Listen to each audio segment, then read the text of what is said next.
Vice ganda nagsalita matapos maging usap-usapan ng biro ni Kim Chu. Umani ng iba't ibang reaksyon sa social media ang isang eksena sa It's Showtime kung saan nadawit ang pangalan ni Raisa May Dizon sa gitna ng masayang kulitan ng mga host. Maraming netizen ang nagbahagi ng kani-kanilang opinyon matapos mag-viral ang naturang bahagi ng programa.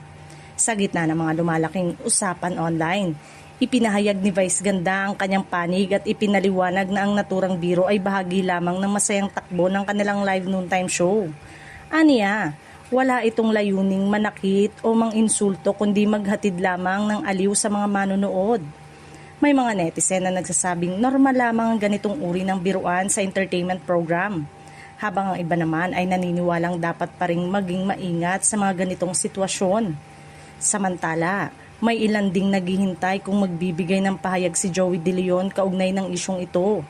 Bagamat sa ngayon ay wala pa ring inilalabas na opisyal na komento. Patuloy namang hati ang opinyon ng publiko. Para sa iba, isa lamang itong simpleng kulitan.